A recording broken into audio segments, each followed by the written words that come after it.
Hello, everybody. Bonnie here for Intuitive Eating Wisdom Wednesday. We are back.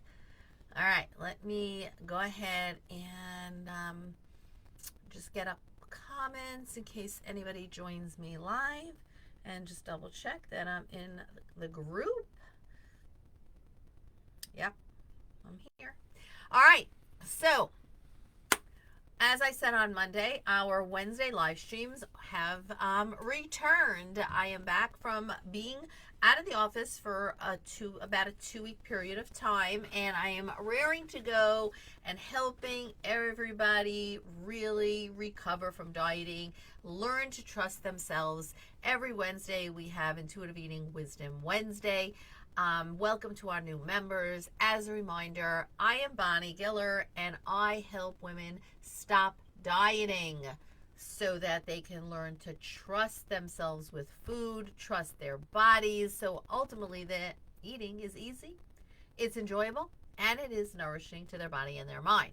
So we are a group of women here all working towards the same cause, and that is to learn to trust ourselves with food, to really cultivate a healthy relationship with food and body. And today's topic is all around food is just food, nothing more, nothing less. So many people really have this whole list of forbidden foods, right? So when you're a dieter and you're given lists of foods to eat and not to eat, can eat and can eat, etc., those foods on that can't eat list, they all of a sudden have such a specialness to them. Oftentimes I'm hearing people say it's a treat. And one of my favorite things to say is food is not a treat, food is not a cheat, food is just food. So trusting yourself with food can be a very difficult task for a lot of people. I know this. So let's talk about what exactly does it look like to trust yourself with food? What does it mean not to trust yourself with food? And what does a healthy relationship with food even look like? So when we have a healthy relationship with food, we can really look at this as having what we'll call relaxed eating. So what does that even mean? Being a relaxed eater means that you're able to eat without guilt. You're able to eat without having a second thought. Should I, shouldn't I? There's no guilt, there's no shame, no matter what situation that you find yourself in. It's your ability to answer your body when it's saying to you, hi, I'm hungry, I would love to have some nourishment, and you provide that nourishment accordingly. It's stopping when you think your body has had enough to eat and you feel satisfied. And also forgiving yourself if, maybe you ate a little beyond that point of comfortable fullness. And it's never feeling as if you need to compensate or make up for what you might have eaten that day, the previous day. So you know what I mean? Chronic dieters will often say, well, I ate an extra X and I now need to go walk an extra mile or something like that. No, as a relaxed eater, as someone who has a healthy relationship with food, we do not do that. And so you may say, wow, those cookies smell so good, I'm going to have one. Or you might say, I'm really comfortably satisfied right now. I'm not going to finish what's on my plate. I will take it home. I will eat it tomorrow. Or if you are home, I will put it away and have it later or tomorrow, right? So there's no major conversation happening in your head. So, having this relaxed perspective around food in all these different situations is very, very important for you to live the best quality life that you can, and to avoid and minimize any mental harm, any physical harm to your body. It removes all negative thoughts surrounding food that you might have or have had, and it really allows you to eat what you truly desire, and you are truly giving yourself unconditional permission to eat and to enjoy and have great pleasure without feeling bad or feeling guilty. Really, that is one of our goals, right? in intuitive eating, that's that concept of unconditional permission to eat, which so many people have so much difficulty with, which I can understand. And it is something that I work with my clients through, because there's a fear involved in unconditional permission to eat. Do you have any fears with that concept? If you give yourself unconditional permission to eat, what are the biggest fears that come up for you? By the way, if you are here with me live, please use the comment box. Love to comment back and forth. If you're on replay, hashtag replay, and I'll come back and respond. And so oftentimes there are these fears that come up. And then with that fear, what do we see? Why are there fears? They're fears we don't trust ourselves, right?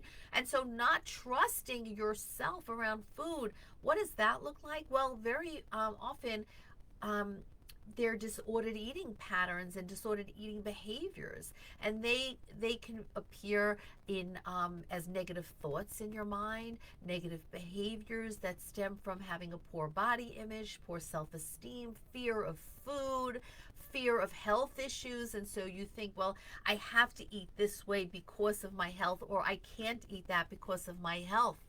Hey Amy, how are you? Glad to have you here. Afraid of gaining weight. Yeah. So Amy, bring that question. I'm going to make a note of that for our Whole Body Trust group call, because we're going to we'll delve into that later this afternoon.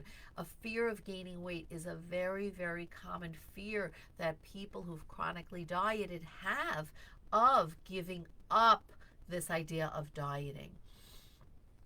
Afraid of getting diabetes. Okay, so very common fears, fearing for your health, fearing about your weight. And so what we'll go over and what you'll understand is that you can learn to give yourself unconditional permission to eat. You can learn to honor your health while giving yourself unconditional permission to eat, as you learn how to tune with your body. And this whole idea of gentle nutrition, which is so very important. Honor your health with gentle nutrition, which is principle number 10. So very important, because that is what that is. I'm sorry, let me put my machine on. Hold on, should have done that before. Okay. With that principle of intuitive eating, it's teaching us to tune in to how our body feels, right? How our body feels.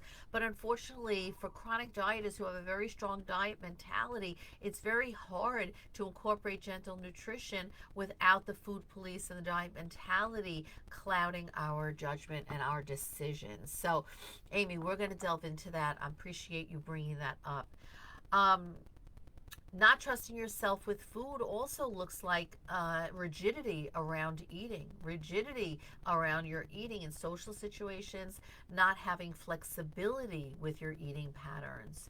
And it's a hyperfixation on living a quote-unquote healthy life, yet lacking balance because there are extreme food rules, right? So that's what not trusting yourself with food looks like. And honestly, not trusting yourself with food and having these fears and giving into those food fears can actually cause health issues on its own, because of lack of nutrients from the foods you're eating, because you're only eating safe foods, for example, and we can't get all the nutrients we need for good health from only a short list of food. Or maybe there's elimination of one particular food group or two food groups, or an overemphasis on a particular food group. These can cause other health issues. I've seen it time and time again. Not trusting yourself with food and not being able to give yourself unconditional permission to eat creates also a poor relationship with food and body, and creates a distorted image of the body, and the need to constantly change its appearance, right? Which also impacts your self-esteem. And so that might sound like you saying to yourself, whoa, I ate too much yesterday. Tomorrow I'm just going to skip breakfast, or I'll go do quote unquote extra at the gym. Or it might sound like I'm craving some dessert tonight, but no, I can't eat it. I'll be bad. It'll mess up everything, my whole week up. I can't control myself around chips, for example. I'll eat the whole bag. So I might as well keep it out of the house. You know, I don't trust myself. This is all what not trusting yourself really looks like. You know, I was just talking with somebody And they were saying to me, oh, yeah, can't keep chips in the house. No. Get these away from me. They're dangerous. Just not going to keep them in the house, right? So having the awareness to recognize the situations is important in trying to heal your relationship with food in your body. So let's just think about it. Why might you feel this way around food? Well, there's this fear of relapse, meaning if you've struggled in the past with the idea of having just one, or you felt a lack of quote unquote control, which by the way is a diet word, diet mentality word, right? You felt a lack of control over a certain food or foods, and you're no longer trusting yourself around them. You fear that you'll fall back into old habits, right? Again, I don't buy ice cream anymore because if it's in my freezer, I'm just going to eat the whole thing. I don't want to do that. So there's that fear of moving back into that old habit. The obsession with eating healthy, right? So being overly obsessed with only eating foods deemed healthy by society can create a very strict lifestyle and remove any flexibility and the joy and the satisfaction from the eating experience. By the way, there's a term, orthorexia, which is now an eating disorder term. It's the fear, it's the obsession of eating healthy, the unhealthy obsession with eating healthy, okay? And this all leads to avoiding social situations and interactions, not trying new foods, turning down opportunities for new experiences because there might be food involved, from the fear that you'll be eating something with an uncertainty of maybe how it was prepared, what type of ingredients are in there, what are the calories, right? So, you might hear yourself saying, well, my friends want to go to this new restaurant in town, but I can't go because I'm sure that food is quote unquote so unhealthy for me, right? Another factor is the consistent yo-yo dieting, being stuck, excuse me, being stuck in the cycle of dieting creates the idea that there are certain foods better for you than others, which is why you need to feel like you got to cut out certain food groups. Well, dieting really just, without a doubt, removes this idea of food freedom and food neutrality. As a matter of fact, it causes more food anxiety and food peace and more of that, putting food up on a pedestal, right? So it's the forbiddenness around food. And so it gives it this power. So being around foods that you might view as quote unquote bad leads to that sense of distrusting in yourself in the way that, I might indulge quote unquote in a food not supposed to eat. Do you hear the diet language there, right? Do you hear all of the dieting lingo? It's very important to pick that up for yourself. And then there's this concept of labeling of foods, right? So even if you're not necessarily cutting out foods, but you're eating foods and at the same time you're calling yourself bad. I'm being bad, I'm being unhealthy, this food is bad, this food is unhealthy, right? All it does is cause you shame and feelings of guilt. Calling some foods healthier or better than others is what causes trust issues with food. It also causes an obsession with food. Like if you ever hear yourself say, we're eating pizza tonight, we're being bad. Or, I'm going to have this croissant for breakfast and I'll just, look at this, I'm starting my day with junk food. I can't believe I'm doing that, right? Do you hear yourself speaking like this? Giving up, this is all giving up a healthy relationship with food. And that means you're giving up foods that you enjoy for pleasure, social gatherings, new experiences, flexibility. And why would you ever want to do that? And I recognize health is a very important value for you, but I promise you can learn to trust yourself with foods. And ultimately, you can learn to choose foods that honor your health and that feel good in your body. But first, we must get rid of the diet mentality and all of this yo-yoing and up and down and labeling of foods. Amy, just being sure there's no Zoom this afternoon, right? And that resume. No, Amy, there is a Zoom this week. I sent an email out early this morning, and after this live, I'm going to remind everybody in the forum. So yes, there is 5 p.m. Eastern. Please be there. We're going to delve into some of these comments for you. For those of you wondering what Zoom Amy is talking about, that is the Zoom calls we have for our Whole Body Trust Intuitive Eating program. So please, I hope you'll be there, Amy. Even if you have to come later, leave early. Okay, so I'm bonusing some extra Zoom calls because I was away. That's why we're having one this afternoon. By the way, for those watching, it is August 30th. I have one open spot left for this month in the Whole Body Trust program. If you want more information about it, send me a message, and I'll share more. So how to reconnect with yourself and trusting yourself around food again? It really starts with your mindset. And I encourage you and everybody to start small. So when we reject the diet mentality, we're looking at our food rules. We've got food rules that have been created by the food police, by all the diets, by the diet culture, right? And as much as you hear people say to you, just get rid of your food rules, we recognize that's not so easy. In Whole Body Trust, there is a very systemized approach that I take clients through, because I recognize that that is challenging, but it is such a very important first early step. The second thing is to recognize that food is not the enemy.